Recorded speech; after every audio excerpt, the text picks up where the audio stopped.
일단은 지금 오늘 한덕수 권한대행이 대선일을 6월 3일로 잠정 결정했다라는 소식이 나왔고요. 내일 이제 국무회의에서 의결 절차를 밟게 될 예정입니다. 때문에 이제 여러 대권 주자들의 이제 시선이 쏠리고 있는데요. 홍준표 대구시장은 이미 이제 이번 주에 대구시장직을 이제 정리하는 절차를 밟게 되고요. 뭐 국민의힘 주자들은 줄줄이 이제 이 개헌이라는 이슈에 또 올라타서 내가 개헌 대통령이 되겠다. 또 한동훈 전 대표 같은 경우에는 임기를 3년으로 줄이는 개헌에 찬성한다라면서 이제 개헌 관련된 메시지를 내놓고 있고요. 뭐 안철수 의원 같은 경우에는 내일 이제 출마 선언을 또 하게 됩니다. 그래서 다양한 한다면서요? 예, 그렇습니다. 예, 맞습니다. 다양한 주자들의 움직임이 지금 계속적으로 나오고 있는데 사실 이 내용보다 더 뜨겁게 오늘 정치면을 달구고 있는 것은 어제 오후 2시에 이제 국회의장이 기자회견을 가지면서 개헌 의제를 던져버렸거든요. 이것이 대선 주자들의 그 출마 메시지와 같이 맞물리면서 이 개헌이 어떻게 또 이 전국에서 어떻게 소비가 될 것인가에 대한 대목들에 많이 집중하고 있습니다. 아, 그렇군요. 그 개헌 얘기 먼저 해보시죠. 개헌 얘기 먼저 하고 그다음에 시간이 되면 그다음에 후보들 별로 한번 얘기해 보도록 하겠습니다. 개헌은 지금 우원식 국회의장하고 이재명 민주당 대표가 다 의견을 내놔서 영상 하나 준비되어 있거든요. 영상을 같이 좀 보시고 그다음에 한번 토론을 해보도록 하겠습니다. 영상 부탁드립니다. 이제 개헌을 해야 된다. 그래서 제왕적 대통령제로부터 좀 이 권력 구조를 개편해서 상권 분립을 좀 더 분명하게 하고 그런 것이 저는 시대 정신이고 이번 그 비상계엄 또 탄핵 정국을 거치면서 우리 국민들이 아주 요구했던 바가 아닌가 싶습니다. 그것에 동의를 하고 있는 그런 그 정당들의 개헌을 필요로 하다고 생각하는 것은 그런 국민들의 요구에 동의하고 있다고 생각해요. 정치권에서는 합의를 하면 어떤 일도 할 수 있습니다. 개헌 얘기 지금 또 하고 있습니다. 제가 전에 말씀드렸습니다. 개헌 필요하죠. 그런데 문제는 지금은 정말 내란 종식이 먼저입니다. 군사 쿠데타를 통해서 국가 권력의 최고 정점에 있는 대통령이 국민을 향해서 총뿌리를 겨누고 대한민국의 헌정 질서를 통째로 파괴했습니다. 민주주의 파괴를 막는 것이 중요합니다. 민주주의 발전시키는 것도 중요합니다. 그러나 지금 당장은 민주주의의 파괴를 막는 것이 훨씬 더 긴급하고 중요합니다. 우선은 내란 종식에 좀 집중해 줬으면 좋겠다는 생각이 듭니다. 개헌으로 적당히 넘어가려는 생각을 국민의힘이 하지 않기를 바랍니다. 네, 그러니까 아마도 우원식 의장은 여기 자세한 내용은 안 나왔지만 권력 분산형 또 대통령 단임제를 중임제로 바꾸는 뭐 이런 정도의 개헌을 이제 운을 띄운 것 같고 이재명 대표는 어떻게든 뭐 개헌은 필요는 하지만 지금 논의를 할 때는 아니다. 이렇게 좀 모습을 바꾼 것 같네요. 그러니까 어제 오후에 나왔던 내용은 구체적인 내용을 기자회견에서 밝히기보다는 뭐 뒤에 이제 기자들의 질의응답까지 다 봐야 되겠습니다만 일단 1차적으로는 개헌 특위를 구성해서 대선에 개헌 국민투표를 같이 붙이자라는 제안이었습니다. 그래서 원포인트든 투포인트든 간에 여야가 합의할 수 있는 틀 안에서 개헌이 가능한 범위까지 개헌을 투표에 붙이고 차기 대통령이나 차기 정권에서 다음 지방선거에 부차적으로 또 따라올 권력구조에 대한 개헌은 따로 하자라는 그런 제안이었고요. 그리고 오전에 이재명 대표가 내란 종식이 먼저다라고 입장을 밝혔는데요. 요거 다음에 또 있습니다. 사실은 우원식 국회의장이 다시 입장을 재차 밝혀서요. 개헌은 필요하지만 내란 종식이 먼저라는 이재명 대표의 입장에 대꾸하듯 다시 대선 개헌 동시 투표는 살아있다. 즉 양당의 원내 교섭 단체가 개헌에 동의했다. 이게 어디서 튀어나온 건지 모르겠는데 양당의 원내 교섭 단체가 합의한 것을 봤다라고 얘기를 하면서 그래 그럼 그렇게 합의한 바 국회에서 협의를 더 해주시고 대선 개헌 동시 투표를 다시 고려해 주십사라고 페이스북에다 글을 올렸고 실제 뭐 기자들에게도 그런 메시지가 전달이 됐기 때문에 이것은 뭐 정치적으로 보면 이재명 대표의 언급을 차치하고 내 주장들을 밀고 나가겠다라고 해석하는 언론들도 있고요. 그것이 아니라 뭔가 중간에 메시지가 꼬여서 누구로부터와의 교감, 개헌의 교감, 개헌의 어떤 메시지를 전달받은 것에 대한 혼선 이런 것까지 함께 봐야 되는 거여서요. 이 내용은 우리 평론가님이 정리를 많이 해오셨습니다. 네, 말씀 주시죠. 해야 됩니까? 네. 이야 부담되네. 아마 국회의장이 원내 지도부들하고 좀 이야기를 좀 한 거는 사실인 것 같아요. 그런 부분들은 있는 것 같고 이런 것 같습니다.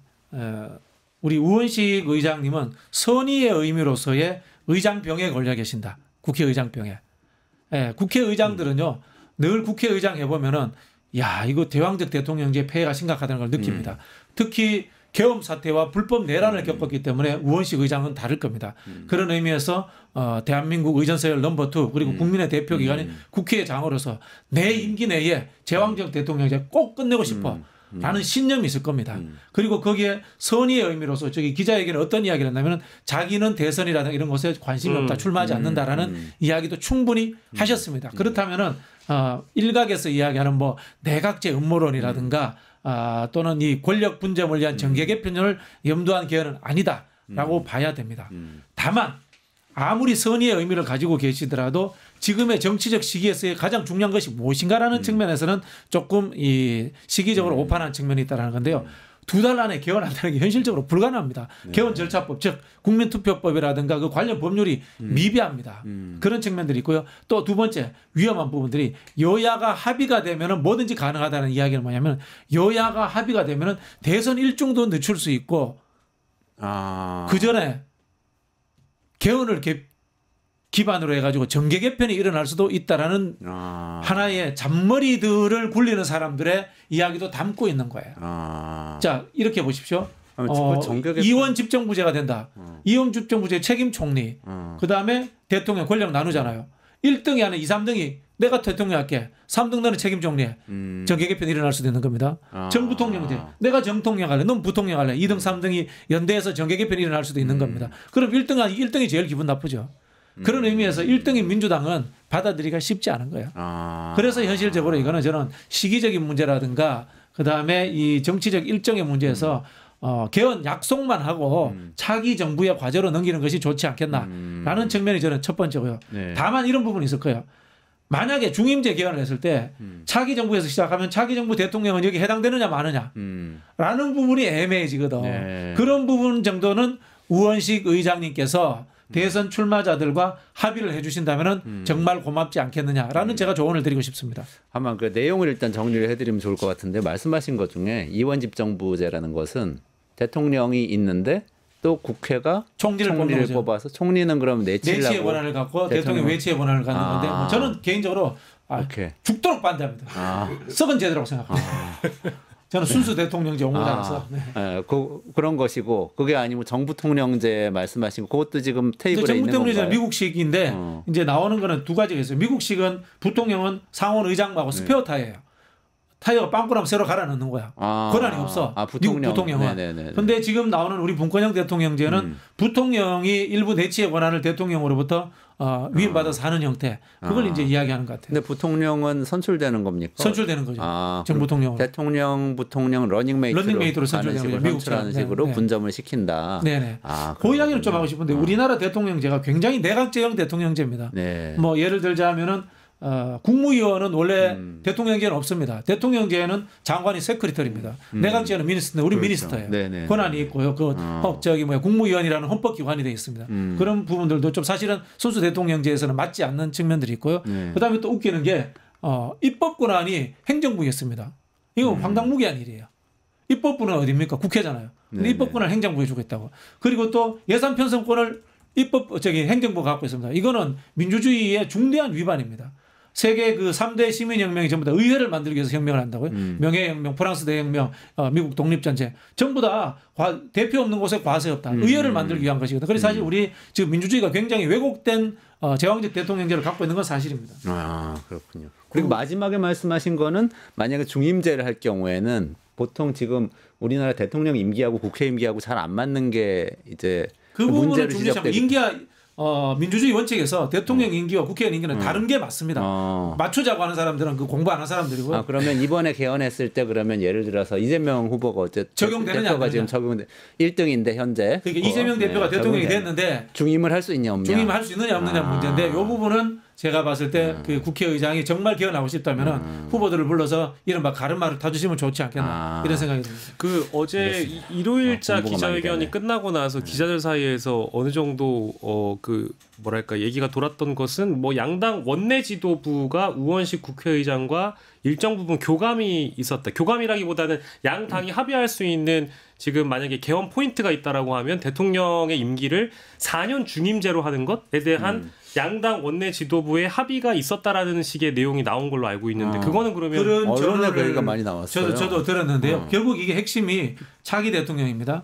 차기 대통령이 5년을 하고 차기 대통령은 불출마한 상태에서 그 다음부터 4년 중임제가 적용될 것이냐, 아니면 차기 대통령이 3년만 하고 차기 대통령도 그 다음에 출마할 수 있는 것이냐 문제냐, 이런 부분들이 아마 권력 구조의 문제와 기관의 문제에서는 좀 예민한 부분이 아닌가 그런 생각이 듭니다. 근데 이게 만약에 이원 집정부제 같은 게 들어있는 대통령 중임제라고 하면 예컨대 뭐 지금 1위 후보한테는 중임을 할 수 있도록 해주고 대신 권한을 분산해서 국회에서 또 책임 총리를 선출하게 하고 이런 식으로 이제 타협을 시도를 할 가능성이 있겠군요. 뭐 그럴 가능성은 있는데 저 같은 사람이 이제 결사 반대해서 국민운동 하겠죠. 알겠습니다. 근데, 김한 기자님, 네. 그 어떻게 변형된 생각하고 내각제예요, 계세요? 그거. 네, 변형된 내각제다. 근데 개헌을 둘러싼 지금도 이제 말씀해 주셨지만 개헌을 둘러싼 생각들이 다 달라요. 근데 개헌은 어쨌든 사회적 합의 위에서 양당 200석 이상의 동의를 얻어서 200명 이상의 국회의원의 동의를 얻어야 되는 건데, 지금 이제 말씀하신 것처럼 개헌의 필요성을 얘기하는 사람 중에서는 정치체제의 개편을 얘기하는 사람도 있고 의회구조를 바꿔야 된다고가 포인트라고 생각하는 사람도 있고, 시민사회에서는 어쨌든 이런 체제 전환, 그러니까 체제 전환, 대전환 이런 측면에서의 개헌을 얘기하고 있는데, 이것들을 조율할 시간이 기본적으로 좀 필요한데 이 준비가 되어 있느냐, 이게 이제 현실적인 문제가 하나 있고, 그다음에 지금 이재명 대표가 얘기하고 있는 이른바 이제 현재 정세상 개헌 논의가 맞지 않다. 그러니까 내란을 종식하는 게 먼저다. 이게 사실 현실 정치에서는 굉장한 힘을 얻을 가능성이 높기 때문에 뭐 그런 부분에서는 굉장한 좀 난관이 예상되는데, 저는 뭐 그렇다고 해서 지금 막 우원식 의장을 공격하고 이게 포인트는 아니라고 봅니다. 그렇죠. 예, 그러니까 우원식 의장은 국회의장으로서 당연히 해야 될 일과 역할이 있는 거고, 그 부분에서 우원식 국회의장이 보기에는 지금이야말로 개헌을 논의할 적기다라고 판단을 한 거고, 근데 거기에 따라서 뭐 여러 가지 다양한 입장들이 사실 있을 수밖에 없는 거죠. 근데 저는 약간 물론 이제 우원식 의장이 갖고 있는 국민과 국가에 대한 진정성, 그리고 의장직을 맡고 있는 사람으로서의 어떤 충정을 100% 이해를 한다고 하더라도 일단 사람의 어떤 말이 아다르고 어다를 수 있는 거 아니겠어요? 근데 어제 오후 2시에 기자회견 전문을 제가 좀 보니까요. 비상계엄은 헌법의 잘못이 아니라고 얘기를 하면서 윤석열이라는 인간의 잘못을 일단 얘기를 한 대목도 있어요. 근데 그 뒤에 보면 이러한 비상계엄 사태를 막기 위해서 개헌이 필요하다는 얘기는 모순적으로 들리거든요. 그러니까 그건 누가 들어도 모순적이거든요. 그거는 일단 뭔가 잘못됐다라는 인식을 헌법 수호 세력이라고 통칭한다면 민주당 지지자든 어쨌든 이번에 윤석열 파면을 위해 넉 달간 목소리를 냈던 국민들에게 오해를 살 수 있단 말이에요. 그게 첫 번째 좀 포인트로 또 보이고요. 또 두 번째는 사실은 상황이 이렇게 되다 보니까 과거 2017년에 박근혜 탄핵 정국에서 우원식 의원이 한 언론에서 인터뷰를 했던 내용이 또 화제가 되고 있어요. 그래서 개헌이라는 것은 민주당을 공격하기 위한 민주당 반대 전선용이라고 대선을 앞둔 개헌은 바람직하지 않다는 인터뷰가 이미 또 나와 버렸거든요. 이제 이런 것들이 또 하나의 또 뭐랄까 반박이 되고 있어서 입장이 바뀌었네. 뭐 여러모로 굉장히 좀 난처해질 수 있고 마지막이 제일 중요한데요. 여당은 지금 국민의힘은 지금 정리가 되지 않고 있고 제 1호 당원을 끊어내질 못하고 제명도 못하고 심지어 손절하지 못해가지고 대선 경선을 제대로 치를 수나 있을까 걱정을 할 법한 내란 정당으로 대다수 국민에게 인식이 될 수도 있는 거잖아요. 근데 지금 개헌 특위를 구성해서 민주당이 국민의힘과 협상을 하라고 하니까 이 대다수 국민들이 자신이 반대하는 어떤 정당과 감히 개헌을 협의하라는 주문을 어떻게 국회의장이 할 수 있느냐, 이제 이 대목에 대한 분노가 요 세 가지가 지금 점철돼서 온갖 커뮤니티를 휩쓸고 있는 거여서 요거에 대한 해명이 좀 필요해 보이는 대목이기도 그러니까 그 하죠. 과정에 1등을 견제하기 위한 2, 3등의 정계 개편이 일어날 가능성이 존재한다는 거예요. 그게 이제 민주당 지지자들이 느끼는 위험 요인이 아닌가 이런 생각이 들고요. 개헌은 사실은 대통령 선거를 앞두고 던지는 게 맞아요. 약속하는 게 맞는데 이제까지 약속을 안 지킨 게 문제다라는 말씀을 드리겠고요. 혹시나 어떤 분들이 개헌이 국회의원들 합의하면 되는 줄 알았는데 국민투표 과정이 있습니다. 그렇죠. 그러니까 거기에 대해서는 국민들의 심판 과정이 있으니까 너무 걱정하지 마시고요. 다만 그 여러분들이 아셔야 될 것이 국회의원들이 고위공직자들 수준을 뛰어넘지 않는 이상은 내각제라든가 이원집정부제 하면은 이익단체 정부가 돼버립니다. 대한민국 국회의원 수준은 선진국 수준에서 최꼴찌 수준입니다. 제가 정말 냉철하게 판단하면 정말 수준 떨어집니다. 네. 그래서 내각제가 아무리 좋은 제도지만 대한민국 국회의원 수준으로는 내각제 하면 나라 망합니다. 네. 그 권력 구조 말고 근데 저는 내란 종식 개헌은 할 수 있지 않아요? 계엄령 조항 있잖아요. 예를 없앨 들면. 수 있죠. 네. 그러니까 계엄령을 폐지하거나 아니 폐지까지 못하더라도 예를 들면 사전 동의하도록 헌법에 아예 못 박아 국회에서 사전 동의 안 하면 선포 자체를 못하게 아니 뭐 이번에 이 부분도 폐제도 딱 네. 가결되면 바로 되겠죠, 해제되게 하고 이런 이게 거 좀. 그 우리 헌법을 뭐 경성헌법이라 하잖아요. 네. 그거 저기 독일 사람들이 일제강점기 때 하는 거 그대로 뺏겨와서 아직도 경성헌법 그런데 외국에는 헌법책에 그런 거 나오지도 않아요. 이거 간단하게 아까 말씀드린 헌법 개정 절차법 간소화시켜버리면 그냥 연성헌법 되는 거예요. 저기 뭐 1년에 서너 번씩 개헌해도 돼요. 그리고 또 많은 사람들이 우리나라 선거 많다고 하는데 우리나라 선거 정말 적은데요. 또 우리나라 민주주의 비용이 전 세계에서 제일 싸구려입니다. 우리 민주주의 비용이 싸겠어요. 정부에서 헛돈 쓰는 비용이 한 몇백 배 많아요. 국민들이 그러게. 착각하고 계시는 거예요. 안철수 같은 싸구려 정치인들한테 속아가지고. 그러니까 지금 연성헌법이라는 거 국민투표 없이 국회에서만 개헌하자 이런 주장인데 그렇게 할 필요 없이 박평론가님 그냥 국민투표 절차법 국민투표 뭐 간단하게 의회에서 빨리 하면 의결하고 돼요. 네. 국민투표하고 계속 하면 네, 되지 네, 않나요? 네. 그러니까 스위스 같은 나라는 뭐 한 해에 뭐 몇 번씩 몇 번씩 그 국민투표를 하더라고요. 그렇게 해도 된다. 알겠습니다. 개헌 얘기 여기까지고 한 가지만 더 얘기 나누시죠. 그래도 오늘 그 얘기가 많은데 어떡하지? 윤석열 씨에 대해서 심평 변호사가 한 얘기가 있는데 국민의힘 경선 구도가 어떻게 될지하고 좀 엮어서 박영식 에디터님께서 좀 설명을 해주시죠. 이게 무슨 얘기인지. 예, 뭐 심평 변호사 얘기는 사실 저도 이거 그 소개해 드리면서 이게 무슨 얘기인지를 잘 모르겠어서 이게 저도 일단 심평 변호사가 윤 전 대통령이 이거 이제 YTN 라디오에서 한 얘기입니다. 윤 전 대통령이 예언자적 지위에서 점지하는 사람이 기름을 부은 사람이 국민의힘의 대선 후보로 된다고 봅니다. 그러니까 즉 윤석열 씨가 이른바 이제 후보를 점지할 수 있는 사람이다. 그러니까 윤석열이 점지한 사람이 대선 주자가 된다라는 해석으로 저는 이제 받아들였고요. 뭐 그 말이 맞는 것 같습니다. 다만 이제 지금 국민의힘의 이제 구도를 봤을 때 아까 제가 안철수 뭐 인물들은 많아요. 이정현 전 새누리당 대표도 오늘 심지어 그 사람입니다. 예, 맞습니다. 순천의 이정현 맞습니다. 순천의 이정현이 박근혜 비서실장 심지어 개헌 대통령 되겠다라고 오늘 이제 출마 선언을 했고요. 이철우 경북도지사도 뭐 내일 하고 홍준표 시장, 오세훈 시장 그리고 김문수 노동부 장관의 경우에도 대선 출마를 이미 시사를 한 상황이고 안철수 후보도 있지만 지금의 이 구도를 봤을 때 어쨌든 아까 제가 초반에 말씀드린 대로 지금 국민의힘은 1호 당원인 윤석열과의 손절을 지금 못하고 있는 상황에서 지도부에 대한 재신임을 지금 결정지었고 게다가 뭐 어떤 윤리위에서의 제명도 없이 그냥 이대로 갈 분위기거든요. 그러면 어쩔 수 없이 친윤계 의원들이 또 친윤 지지자들이 지지하는 사람이 대선 후보로 결정될 가능성이 매우 높아지는 상황에서 심평 변호사의 이런 발언이 나온 것이고 그래서인지 몰라도 친윤계를 중심으로 해서 새로운 인물을 모색하고 있는데 그 사람이 예를 들면 한덕수 권한대행에 대한 대선 출마 여부 검토 혹은 과거의 단일화의 주역이었던 안철수 의원 온건주의자이자 또 이제 사실은 탄핵 찬성을 했지만 내란죄를 철회했다라고 한다면 나는 이 탄핵에 반대했을 것이다라고 언급했던 그런 대목도 있기 때문에 안철수를 또 한번 검토해 보자. 이건 제가 뭐 친윤 의원께 직접 들은 얘기라 가지고요. 이런 식의 새로운 주자에 대한 검토까지 지금 나오고 있다라는 결국 친윤 중심으로 대선 주자가 결정되지 않을까라는 분위기로 오늘 시점까지는 흘러나오고 있습니다. 어떻게 될까요? 어떻게 보세요?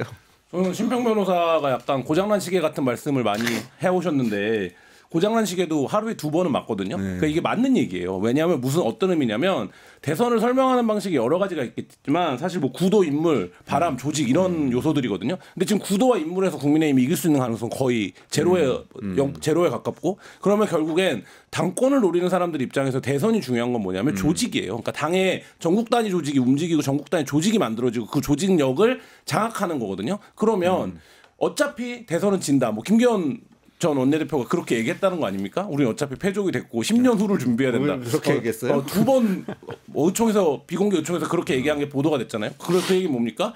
우리 2번 질 것 같은데 이런 얘기가 포함되어 있는 거잖아요. 그러면 결국에 지금 관심은 당권이고 당권은 대선 패배에 책임을 지고 대선 후보가 물러나 줘야 그 구축된 대선을 통해 구축된 조직을 당권을 갖는 사람이 주자가 가질 수 있는 거거든요. 그런 의미에서 보면 대선은 어차피 지금 국민의힘이 쉽지 않은 상황이기 때문에 뭐 윤석열이 미는 사람이 되겠죠.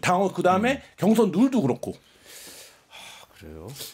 그 국민의힘의 이제 조직적인 상황을 분석을 해보면요, 40% 정도가 지역위원장 국회의원들의 영향을 받아요. 나머지 40% 정도는 극우 유튜버 아스팔트 난동 세력의 영향을 받아요. 나머지 한 20%가 종교. 요즘 이제 종교 얘기하던 그 정도 영향을 받거든요. 네. 즉 제가 봤을 때는 첫 번째는 금방 말씀하신 것처럼 대선에 떨어지더라도 국회의원을 괴롭히지 않을 사람. 지역위원장들 입장에서는 네, 그게 중요하고요. 네. 두 번째는 코인팔이가 잘 되는 사람. 유튜버들 입장에서 코인이 잘 들어온 사람 지지하지. 네. 예, 그 슈퍼챗 못 받는 사람 지지하지 않아요. 극단적인 저는 그 두 가지 선에서 결정 날 것 같아요. 종교는 D에서 D랄 것 같고 그런 생각이 듭니다. 그러면은 누가 제일 유력합니까? 저는 뭐 홍준표 제일 유리하다고 봅니다. 홍준표, 김문수 선에서 결정되지 않을까 봅니다. 홍준표, 김문수는 탄핵 반대로 코인도 잘 태울 수 있고 네. 동시에 되더라도 국회의원들하고는 좀 이렇게 홍준표는 사이 안 좋죠. 근데 홍준표는 워낙 또 이제 탤런트가 있으니까 이렇게 친화력이 있다는 말씀이세요? 또 뭐 끌고 나가는 힘이 있잖아요. 그렇군요.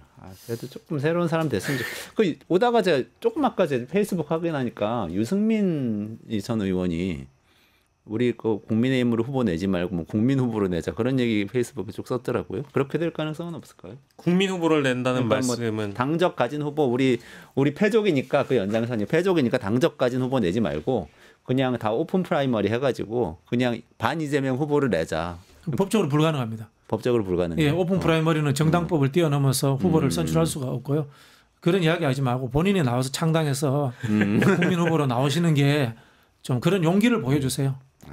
참고로 지금 이제 이 노선이 길어질 것 같습니다. 그러니까 즉 어느 대선 후보가 나오더라도 이번 대선에서는 이른바 이제 불론 세이브 패전 처리 투수가 될 수 있다. 본선으로 올라가더라도 이제 그 대목이 하나가 있고요. 그러니까 결국 대선 이후의 상황을 국민의힘 의원들이 다 바라보고 있다라는 그 대목이고 그거는 이제 권성동 그 원내대표가 조기 대선은 결국 이재명을 심판하는 선거가 돼야 된다라는 또 돌림 노래의 형태를 가져왔기 때문에 그 특별한 어떤 대선 전략이나 슬로건이라는 게 과연 국민의힘에 존재할 수 있을 것인가 이제 여기에 대한 의문 부호가 달리기도 하는 것이죠. 알겠습니다. 여기까지 진행해야 될 것 같습니다. 박진영 평론가님, 김한 기자님 그리고 박영식 에디터님 감사합니다. 여기서 인사드릴게요. 고맙습니다. 뉴스토마토가 12.3 내란을 막아낸 시민영웅 1000명 찾기 프로젝트를 진행합니다. 내란을 막고 탄핵 소추를 이뤄낸 시민영웅 1000명을 찾아내 대한민국 민주주의의 역사로 기록하고 시상의 본보기로 삼음으로써 민주주의를 더 널리 확산하기 위한 프로젝트입니다. 이 과정에 직접 참여했거나 참여자를 추천해 주실 분들은 우측 제보하기 QR코드나 아래 메일로 추천 및 제보해 주세요. 많은 참여 바랍니다. 뉴스토마토와 함께해 주실 분들을 기다립니다.